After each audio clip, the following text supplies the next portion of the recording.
You're listening to the Small and Supercharged podcast with Ria Freeman, episode 225. On today's Small and Supercharged podcast, we're joined by the brilliant Evie Toombes, who I followed for ages and had the pleasure of meeting and chatting to in actual real life up at the Al Shira Young Horse Championships at Bowlsworth this year. So thank you so much for joining me, Evie. It's lovely to have you on the podcast. Oh, thank you so much for having me. It feels quite weird actually, because obviously I've listened to your podcast for a while. We've spoken a lot over social media, and being able to meet you this summer was great. So it's lovely to be here. Well, I'm thrilled that you are here. So there's so much to cover with you, which is brilliant. So I think, can you just tell us a bit about you and your story? Oh gosh, well, it's a lot of chaos essentially. So my name's Evie, I'm 20 years old, and kind of in a nutshell, I suppose, I have a spinal cord injury that I was born with, and nerve damage to my legs and my bladder and my bowel, my organs. So my legs don't work very well, I can't feel them, and I struggle to walk. Obviously, my mum started getting me riding when I was about 4 years old. It's not the first thing most parents would do. It doesn't seem very logical at all. But funnily enough, my neurosurgeon really encouraged it, and he was like, just let her live life. And that was when I had surgery at a year old. So since then, my parents have kind of been like, well, if she wants to eat cake, let her eat cake, sort of thing. Obviously not, I can't eat, but anything I wanted to do, I was kind of allowed to do and encouraged to. So I kind of began competing a little bit when I was around 12. I'm really lucky that my mum show jumps as well, and she's kind of always had one horse herself between obviously working. So we don't have a horsey family, but my mum's horsey, and they've kind of been the best escape from growing up in and out of hospital and having that constant balance of being in hospital but also enjoying the horses and realizing how beneficial they are and really enjoying them. So it's all very chaotic, but we love it. Because what you said actually about riding then is forever in a previous life, I did used to be a riding instructor, and we did have various different groups come from the RDA, which is the most incredible charity. And we had lots of young riders, lots of children who came with various physical issues. And it was always really incredible to see them on horses, because on horses, they're equal, they can go into their own steam essentially, and they can also have really positive sort of effects from I think physiotherapy is the wrong word to use, but that kind of, it can be really useful, can't it, for sort of joints and mobility? Hugely. So it's actually called hippotherapy, as in a hippopotamus, hippotherapy. Okay. And so that it is like physiotherapy, and they use it for physio within the RDA. It's got a lot of research behind it. And what I noticed for me, that like I couldn't walk very far, I'm not very mobile or independent. But when I'm on the horse kind of becomes my legs, and I'm able to do a lot more. It's the only place where I'm kind of equal to everyone else when I'm competing. So I love it. Obviously, you need a horse that's willing to help you. I've had a few naughty horses before, which isn't ideal, but when you get the right match, it does work well. So, I mean, stupid question alert, but we've met, and I do ask a lot of questions. If you can't sort of feel your legs, how does that work from a riding point of view? Okay, so when I was younger, I would fall off more than I would stay on. And it was a case of learning and figuring out my own balance. The great thing is we do a lot of work on my core. So we work on my core strength and my balance and things like that. And it's more about focusing on your strengths rather than your weaknesses, because I could spend a year trying to work on my lower leg only, but it wouldn't get me very far. I would get mild improvement maybe, but not enough to actually help me. Whereas when you focus on your strengths and make those better, those bigger, it kind of compensates for that one weakness. And if you are 99% strength and improvement on that, you can kind of make up for the 1 or 2% that maybe isn't your best part of your riding. So we focus on that. And also I do have quite a sharp horse. He's a bit sharp as knives at times, but Jack is great. He's quick off the leg, which really helps in that respect. So it's about finding that partnership and also having a coach that, you know, is willing to work through things with you. It's not always easy, but it's about getting that management. I mean, I feel we had a complete drop the mic moment then about, you know, putting your time into your strength rather than your weaknesses. I mean, that's just words for life, isn't it? Absolutely with riding, but we do sort of try and do these things that, you know, we're better suited for other things, or bits of us work better in other ways, but we always strive for that bit that is going to be very, very difficult to get. But that's such a great way of looking at it. Yeah, and I think you do need to like work on your weaknesses, but be aware that actually you need to be really proud of what you are good at in anything, whether it's sport or we all have something that we're maybe not great at. But I believe that we also all have something that we're fantastic at. So it's about building on that to make that a stronger as well. Definitely. Now, you are a para rider, and often when we talk about para riders, we talk about dressage particularly, but you are not a para dressage rider. You are a para show jumper, which I don't think is as popular, common as para dressage. So can you just explain to us a bit about the differences between the two?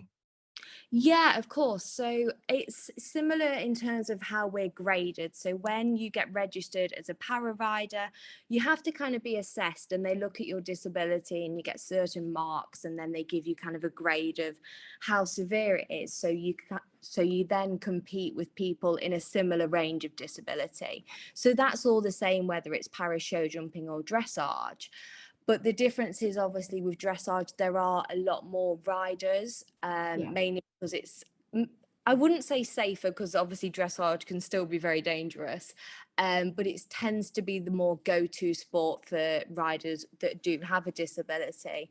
Show jumping, I think there's a lot more crazier people in it. mm, Usually people that have jumped previously then had an accident and gone back to it, and I think it's a growing sport. It's grown a lot since I joined in 2012. I was actually one of the first juniors, which was fantastic, and it's gone from strength to strength and other countries are joining, so it's kind of just a few years behind para dressage really.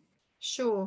So I went up to the para championships, obviously dressage, up at Hartbury, and it was really interesting to see the different grades. And you know, some tests are like walk, um, obviously depending on the grade that person is.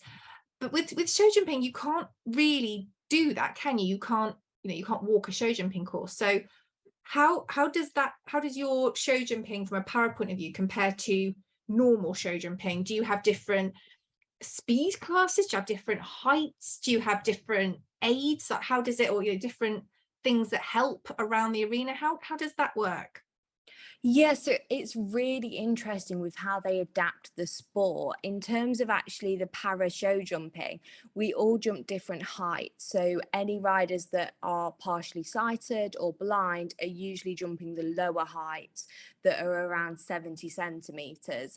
And then from there, you've got one grade up, which is usually like an amputee or someone with severe muscle dystrophy, things like that.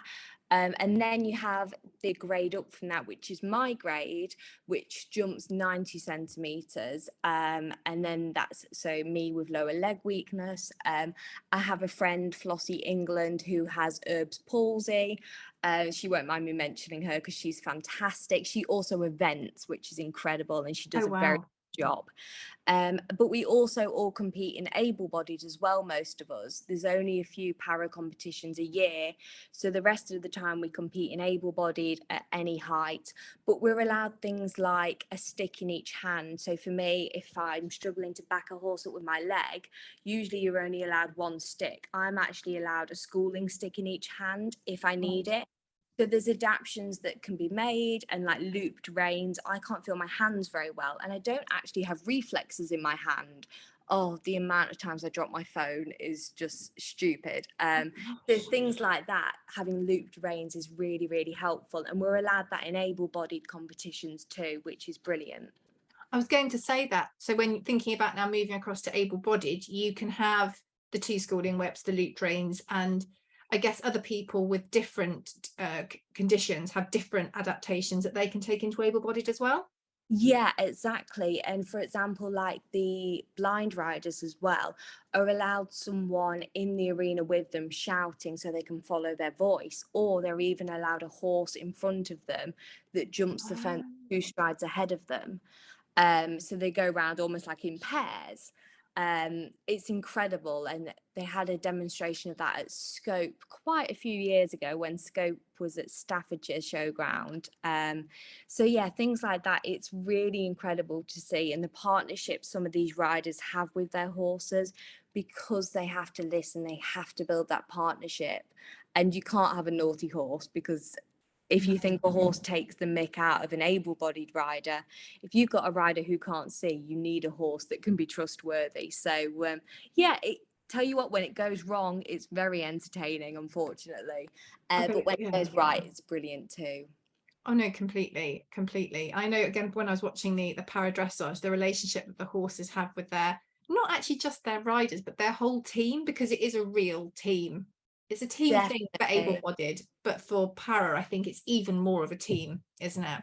Yeah, it's great to see, and especially like to watch and watch partnerships develop as well. It's fantastic.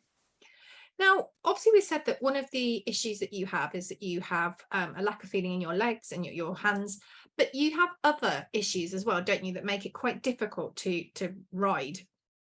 Yeah, so I'm a bit of an odd one. I've got about a number of different conditions. So I'm also actually tube fed. So my basically from my throat all the way through my digestive tract doesn't work. So I can't swallow, for example, have to drink through a straw, things like that. And previously I could, and it's kind of got worse as I've got older. So I'm now tube fed. I lost a lot of weight previously, and we finally got to a point where we've got management and a lot of hospital treatments that are now at home. But I'm tube fed actually into my heart. So I have a Hickman line that goes into my heart and into my bloodstream. So the tube feeds don't even go into my stomach because my stomach doesn't work. And I'm tube fed for 20 hours a day. So trying to fit show jumping around that is a nightmare. Like if my class starts at 9 o'clock and I need to leave home at say 6 o'clock, by the time you got to the show, you nearly need your tube feeds again. So we have a nightmare trying to plan things, trying to sort things. And when we pull it off, it's brilliant. But sometimes we don't, because I'm not the most organized person. So it's definitely a learning curve that I'm continuing to be on. Because isn't your lorry like a kind of mobile, I was going to say hospital, but kind of almost like a mobile hospital? Yeah, so we actually had to adapt our lorry, and we worked with a paramedic to basically adapt it. It's got a drip stand in it, it's got a fridge, it's got medical storage, everything so that we can actually do all of my treatments in the lorry, essentially away from home. A lot of the equipment we use is actually sterile and equipment that they use in the operating theatres. Wow. So it all has to be really clean. We have to sterilize the lorry. It takes 2 hours just to put my tube feeds up sometimes. So it's a big thing to do. But then I think what I always come back to is, if I've got to do this anyway, I may as well have a reason to do it for.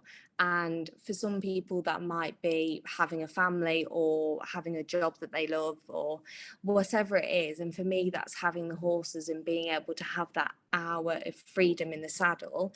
It's worth having all of that stress for. Yeah, no, I can understand that. Now, I was really surprised when we met up at Bowlesworth how heavy all your stuff is to carry around, because you had it in a backpack, didn't you? Yeah, so it's usually on a drip stand when I'm at home, and I drag the drip stand around. And it's kind of like a twin that I'm always attached to. But if I'm out and about, it's usually in the backpack, but that weighs about 8 or 9 kilograms. So when you're carrying it around all day, it is so heavy. It's a bit of a nightmare. And the amount of times I accidentally drop it or kick it over. It's a bit of a nightmare, but we make it work. Definitely, it was incredibly heavy, because again, obviously I know you're really open about sharing your your journey, and the fact that you're tube fed, and your hospital time and stuff. But I think being able to see it in real life, like seeing how heavy, or feeling how heavy the bag was, and it just made what you do even more incredible to view. And I know for you it's obviously just part of your normal life, but the amount of effort and planning that must just go into existing is insane. Literally, it's exactly that. The amount of stress and effort behind. To be fair, I think my mum does most of the stressing, and I just kind of make the plans. And I'm like, yeah, let's do this, let's do that. And she's like, how are we going to manage this? But yeah, I think people often see, like, when I'm on a horse, and think, oh, well, everything must be fine. But I think that's the case for a lot of things. You can hide things, and you see one person when they're kind of at their best. You don't see them at their worst a lot of the time. When I'm in the lorry being sick, when I'm exhausted, when I've gone white, when I'm in hospital. So it's about giving that balance to things. And even when you're dealing with bad situations, you can still continue, you can still keep trying, knowing that there's hopefully a better situation around the corner. No, that makes a lot of sense. And you and your mum are a real team, aren't you? Like, I know obviously everyone's mum is special to them, but you and your mum are a proper team. I really loved seeing that at Bolesworth. It's kind of hilarious. I joke a lot because obviously we both have kind of one horse each and we ride together. So if we're at a competition, we're both competing. So we're usually running around after each other. And I think being able to do it together, if like one of you maybe has a pole one day, the other's probably jumped clear, and you can celebrate it together. So you're never alone and you've got someone that understands. But at the same time, we fight a lot. I mean, like, we were at a show last week and it was a 7-day show. And I think by like the 5th day, I was warming up and I just couldn't ride very well. I wasn't very well. My iron levels were really low. And I just needed her to say to me, just take a minute, breathe. You're riding him fine. You know he's going to look after you. But she turned around and she was like, well, you may as well get off then. And I was like, oh, okay. So we have this hilarious balance where most of the time we're great. And then occasionally we just know to just keep our distance and then come back together when we're sorted. So I don't think any relationship is perfect, but we have so much fun. And I love being able to kind of do it together and enjoy the horses together. Yeah. I think that's just families, isn't it? You've always got each other's back. Oh, definitely. God, and you get on each other's nerves. Oh, I give her plenty of stick. I can promise you that much. Yeah.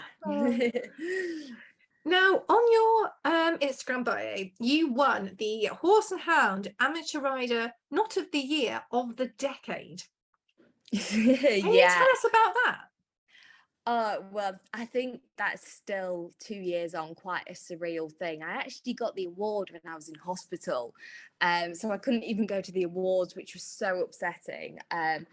But yeah, it's been kind of crazy. I've been maybe more in like the horse kind of on social media and stuff since 2012 when I started my blog, and growing from that and working within pony clubs and also doing a lot of work with schools and raising awareness for invisible illnesses.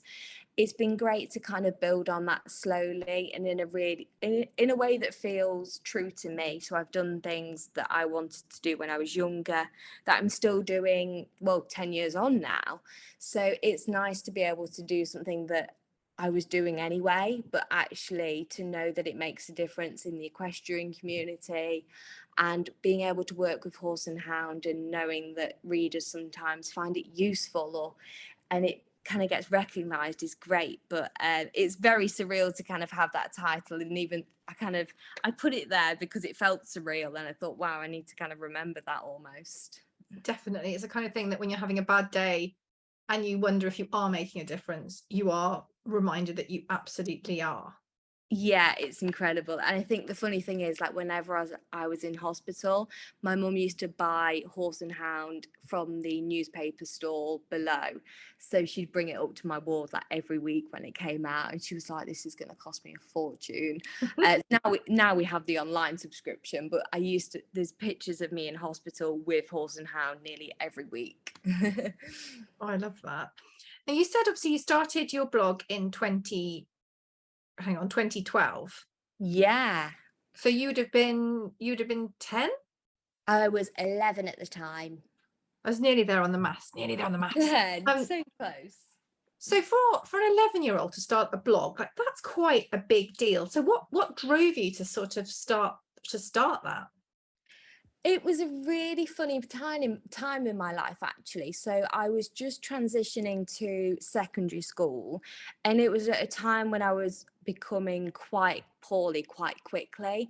So I was in hospital more than I was at school, and I was actually being bullied at the time. So it was a really difficult kind of situation. And the one thing that kind of kept me going was the horses. And I'd never, up until then, no one knew that there was actually anything wrong with me. And it got to a point where it was kind of too big to hide by then. And there was a bully at the time that had found out. I think they'd got into my backpack one day, and there were loads of tubes, loads of medications, and like a blood sample and stuff. And they were like, "What on earth is this?" And they threatened to like expose me and tell everyone my big secret. And I sat in hospital a few days later, and I was like, well, if they're going to tell everyone anyway, then I want to be the one to do it. Yeah. So I kind of started my blog, and I said, well, this is me. I want to be a para rider. I was currently being like registered at that point to be a para rider. And I put it out there that obviously this is my health situation. We're going to make it work. We're going to try and keep riding, and we're going to share the chaos that happens in between. And it started from there, and it kind of blossomed into obviously what it is now, which is kind of having a community of people that understand or find it funny or feel like they can learn something from it. I've met so many incredible people along the way, and kind of, I don't know, so it's so weird how something that I thought was going to destroy 11-year-old me has actually turned out to be one of the best things. Really hope the bully appreciates what they did. It Yeah. does take a special kind of person to do that, doesn't it? But you beat them to it, and I think, as you say, owning your story and owning that narrative around what's happened to you is incredibly important. And at least blogging and social media does allow us to do that now. I know obviously at 11 you're not technically meant to be on social media. We're not going to go into that. But at least it does allow people to own their story and share from their point of view without anyone else's slant or twist on it. Yeah, I think so. And also, I was really conscious that I'd grown up I grew up thinking I was the only person who was like really poorly, and that like had to catheterize, and that was going to need a stoma bag and couldn't feel their legs and was needing to be tube fed. And then when I started realizing that actually there were other people, I was like, really? Like there's more. And I realized like how cocooned we can become. And I think there's a case where we all feel alone at times. And it's not because we're the only people, but it's probably because we don't realize how many other people are out there. So I thought, well, let's share the good, the bad, the ugly, the funny, because I think because we've kept going, there is so much chaos along the way that it's become a slight sitcom at times. But it's been brilliant to share and to learn from. Like sometimes people learn from my mistakes, and that's also great too. I think there's a lot to be said for just being open and honest. Does it make it easier to kind of manage knowing that you're going to share it and that it's helping people? Yeah, I think if you know something's going to happen anyway, sometimes I find like writing a post is kind of my way of venting sometimes and sharing it. Sometimes, I mean, there's some incredible people that I have contact with online that will put a suggestion forward and be like, have you tried this? Have you thought about this? And I'd be like, oh my God, why didn't I think of that?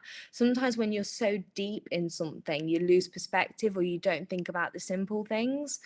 And then other times, like I've had comments and been like, oh, I went through this and this is what we did, or I went through this, it wasn't great, but we got through it. And knowing that you're not alone again, often it's other people that lift me up rather than me lifting other people up. Yeah, I think it's really good to get that education, I want to say.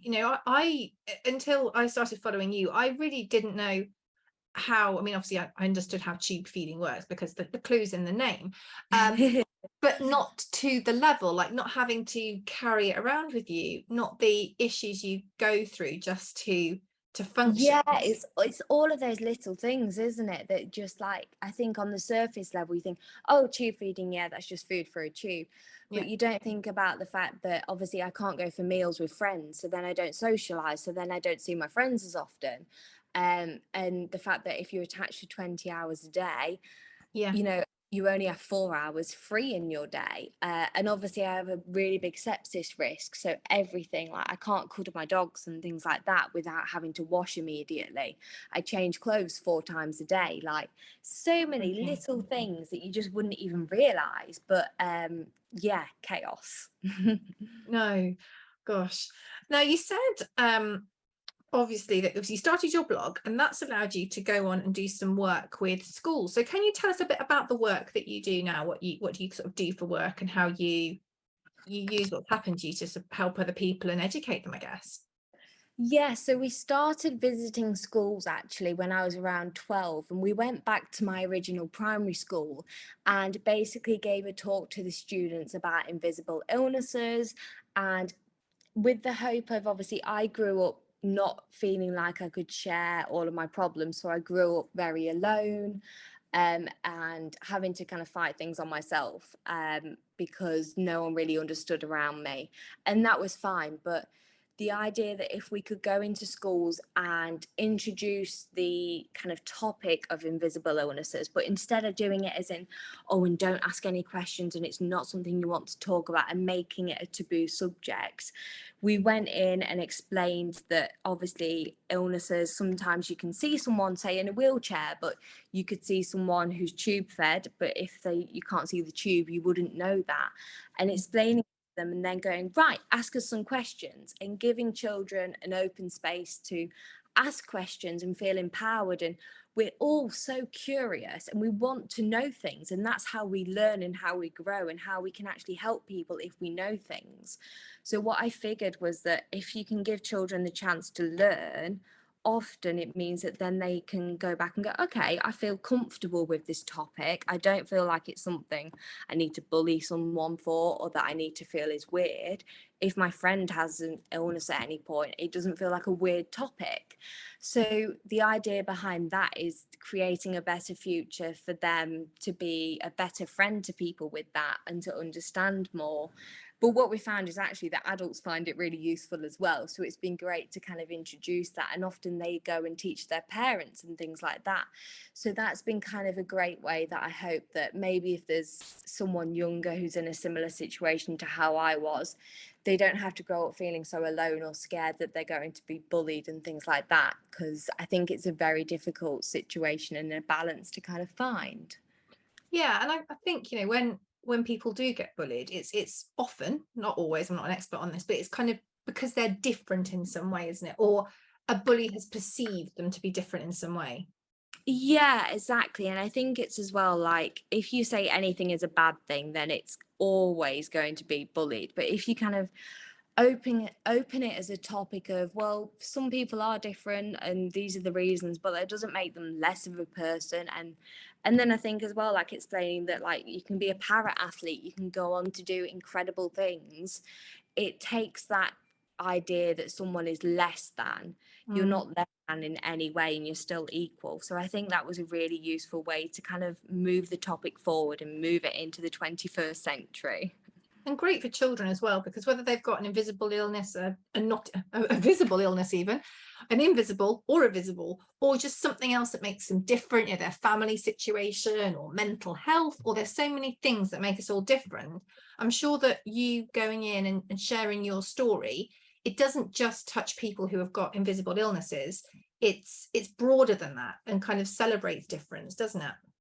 Definitely, yeah. And I think there's so much to be said for, I think you hear a lot about people raising awareness and this, that, and the other, but there's a big difference between being aware of something and then what I like to do is kind of create understanding.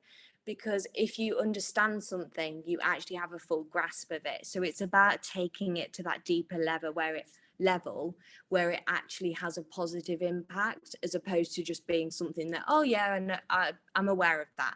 Whereas if you understand something, you can actually make a difference about it. Yeah.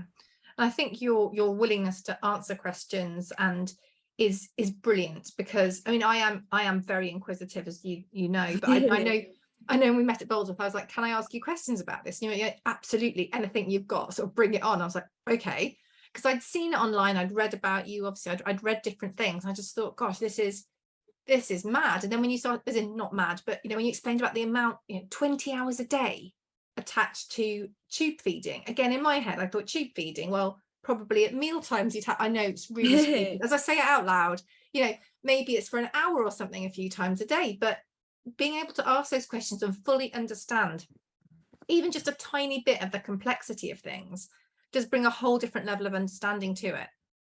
Yeah, definitely. I think it's, and like some types of tube feeding, they do literally have it 3 times a day. But for me, because it's into my bloodstream, it's a bit different. So yeah, but I think like we started working with Nottingham University as well, and working with the student nurses, so that them as nurses that are learning can ask someone who's a patient, they can ask them those in-depth questions that maybe wouldn't be appropriate actually on the ward in a medical setting, but going and working with student nurses, and essentially they learn about a textbook, they read a textbook about a condition, but then being able to ask the person with the condition about how it affects them, how they can help them, things like that is so beneficial. And we are all so curious, and I think in a way we are, as we grow up, we're taught not to ask questions, we're taught not to stare, not to, you know, get too deep, but having that opportunity to really dig deep and understand it usually has a really, really positive effect in the long run for other people. No, I couldn't agree more with that.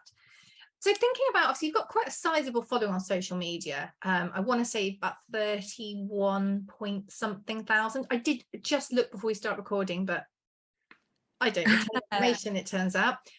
Yeah, that's about right. So obviously that's a really sizable following.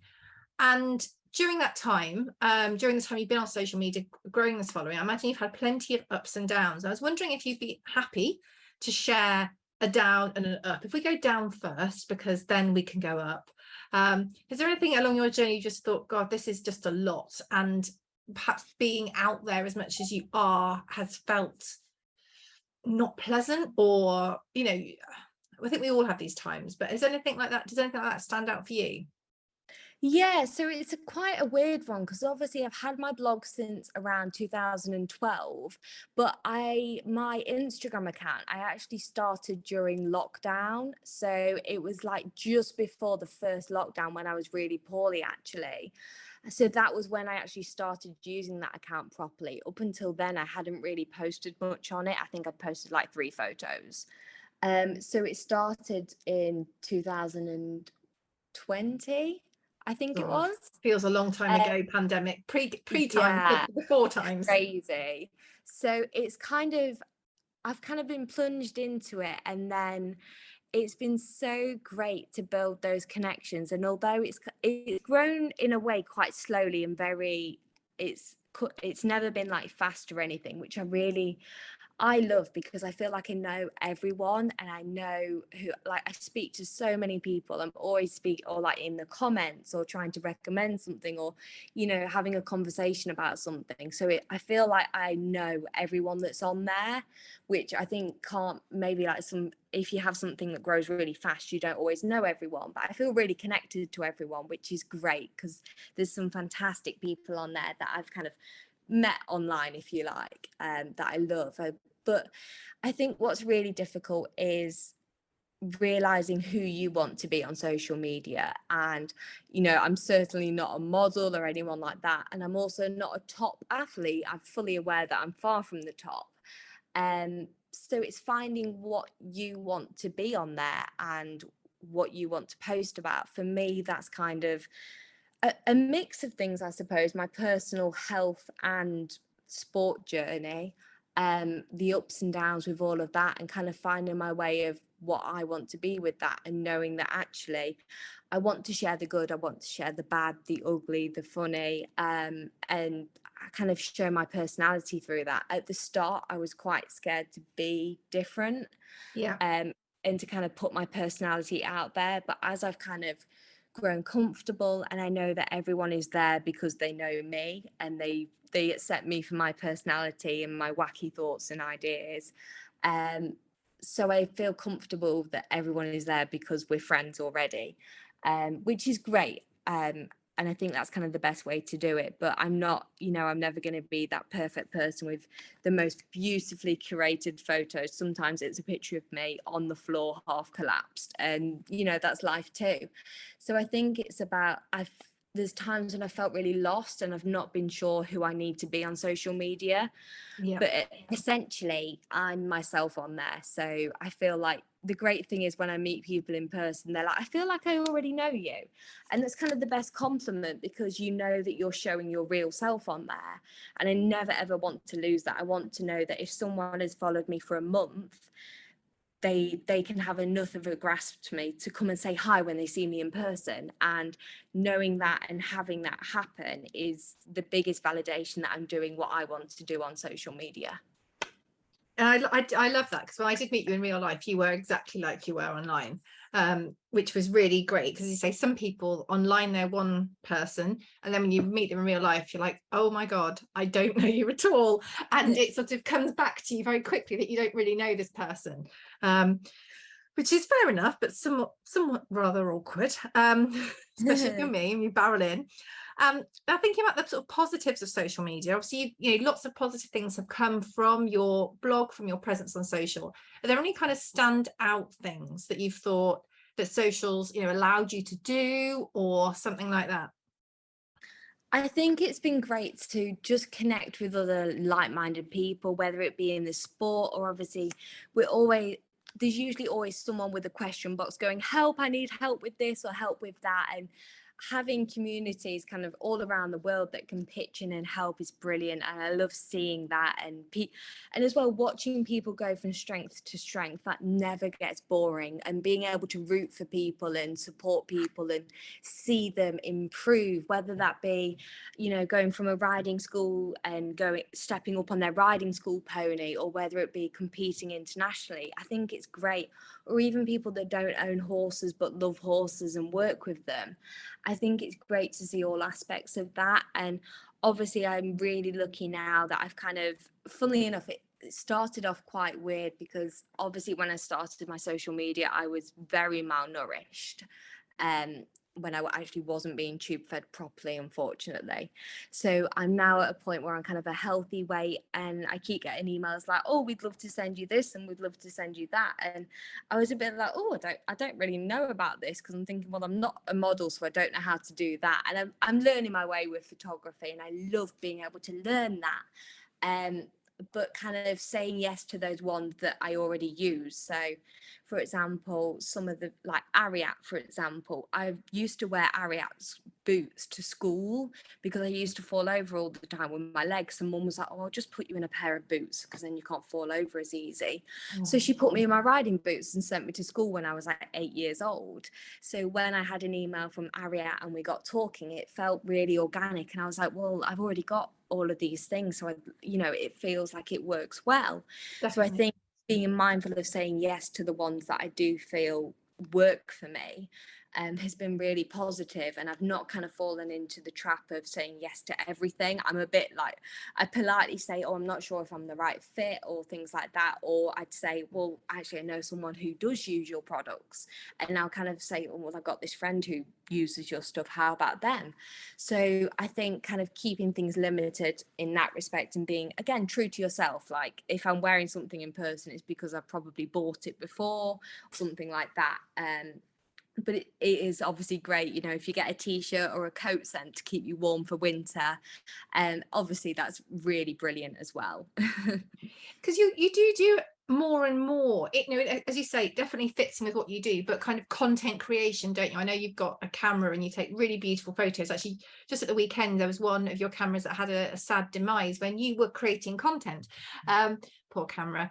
But how, do you kind of see that growing for you, doing more content creation, whether it's behind the camera or in front of the camera? Yeah, so I started taking photos a lot more kind of from the start of this year, mainly because my mum's competing. And to be honest, I was sick of buying photos at every show we went to because it's so expensive. So I was like, you know what, I can take these. So I bought myself a camera and started playing with that and taking photos of friends. And then I was like, oh, well, maybe if I set the camera up, we live by the beach. And I was like, I can set that up on a tripod and take a picture in this coat. So I was trying this and trying that. And unfortunately, I was on the beach and the tripod blew into the water. Apparently, salt water isn't great for cameras either. So the camera days later is still drying out, but I think it's dead, unfortunately. And I really enjoyed kind of creating. And I think obviously I'm not going to be well enough to ride forever, but I'd love to be involved with the sport and be able to take pictures and capture other people's memories in the sport in the future. So I've loved kind of dipping my toe into that and learning about that as well. And I think capturing memories and stuff kind of in that moment for people, I know I love it if people get a photo of me, so being able to do that for other people is brilliant. But also being able to kind of use it and for things that I do as well, it's something I'm learning. I'm definitely not a pro at all, but I love being able to create and play with things. Well, the content is beautiful. Like, I mean, I'm an Ariat fan anyway, and you always look lovely and in the products you wear, and cozy as well. And as someone that feels the cold, I do seek out cozy products. So you definitely influenced me, definitely. Oh, thank you. Now, if there's obviously any, I know it's tricky, but are there any kind of tips you would give somebody if they're thinking of maybe sharing their journey, even if it feels a bit uncomfortable, or growing their presence on social media? Any sort of tips along the way that you'd like to share that you think have been really important in your kind of growth and enjoyment of using the platforms? Well, I definitely think I'm probably not the best person to ask, but there's so many great people that I look up to, but I kind of consider myself very new to all of this. I think the biggest thing is the moment you decide you want to be like someone else is the moment you go wrong. You have to be completely 100%, you have to put your heart on the line with it and be yourself.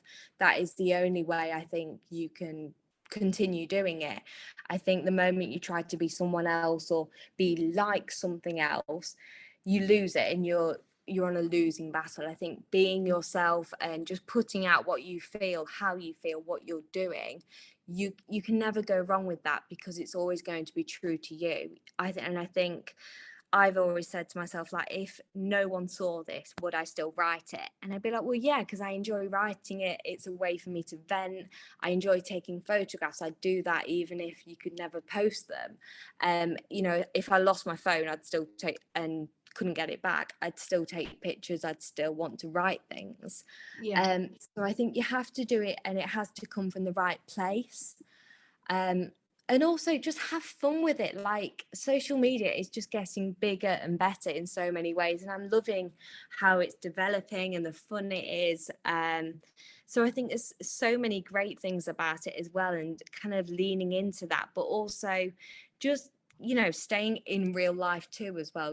Like, I'll go to the yard to see the horses, and maybe 3 days a week my phone will stay in the car and I don't use it at all for 5 hours, and that's completely okay. So I think it's so important to stay true to why you're doing the sport, what you enjoy doing, and not get too kind of fixated with stuff. I think that's a really good point, because I think sometimes when people think about going on social media, they think they have to live their entire life on social media, and I'm not pro that thought at all. Actually, you can still keep stuff to yourself. I think when you show up, you should show up authentically, but that doesn't mean every second of your day needs to be documented, and you can still keep certain things not in the limelight just because you don't want to. Yeah, exactly. Like, for example, my family, like my dad, example, never ever wants to be on social media. And like, my brother's kind of the same. I've done a few reels with my brother where he's like, yeah, you can steal that picture. I'm like, great, thank you. But, and that's just something, because most of my family and my friends just don't, have an interest and don't want to be involved. But at the same time, I think it's important to be independent and know that your worth isn't based on anything to do with social media. And if I lost my account tomorrow, yes, it would be awful, but it wouldn't mean that I couldn't live anymore, type thing. No. So I think it's important to kind of have that realization that real life is always going to be more important, and your friends, your family are always more important. But at the same time, yeah, social media is really, really fun. I was just going to say, actually, before I let you carry on with your day and actually tell us all the places we can find you online, have you found social media particularly useful during times when you're in hospital? Because, you know, we said about that connection. Have you found, you know, that those people that you've linked up with through Instagram have been like a support and helpful when you can't necessarily be with your family and real life, you know, see people in real life? Oh, hugely. So I was in hospital. I've spent the last 6 years in and out of hospital, essentially. And I was especially in hospital a lot over the lockdown periods. Right. So I wasn't allowed to see my family for 2 months. I was Oh, God. literally was in a room and wasn't allowed out for 2 whole months. You weren't even allowed out for fresh air. So obviously due to infection control, things like that. So having like friends, and I do call people friends because like I trust them, I share things with them that maybe I wouldn't tell a stranger, Yeah. but you put it out there online and you know they're around for it, so they must want to hear it, kind of thing. And you know, I do feel safe there. I feel like if I have a problem I can go there, and I think it's really important, you know, to have that space wherever it is, and to have a space where you know that there are nice people there.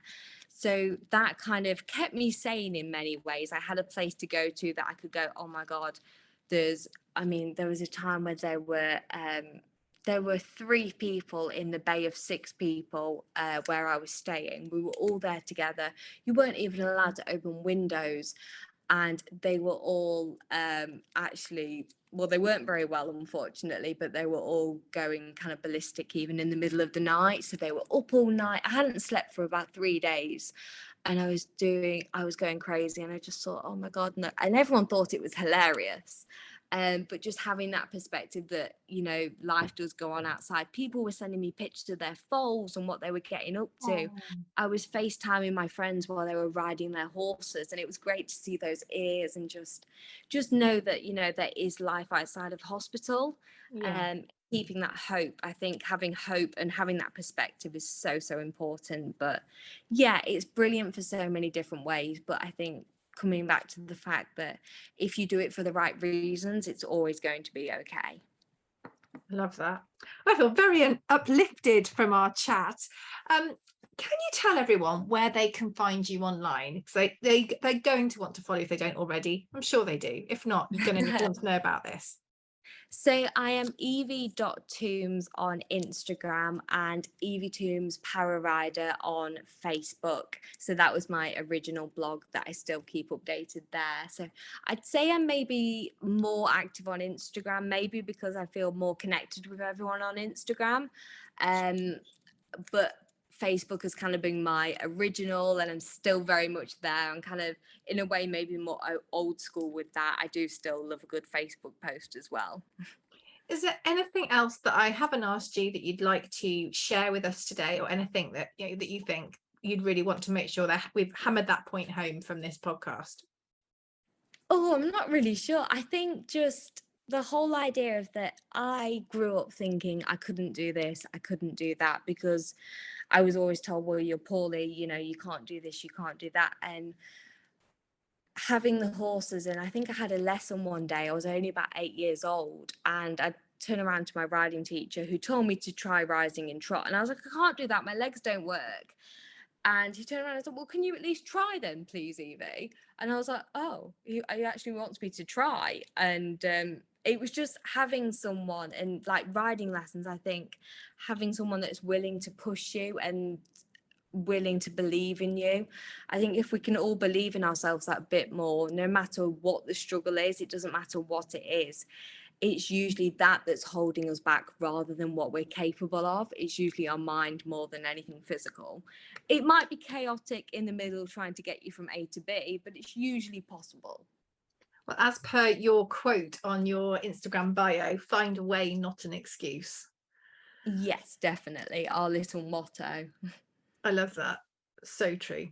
Thank you so much for joining us today, Evie. It's been really great to chat to you. Thanks so much for having me, Rhea. It's been great to speak to you and everyone else listening.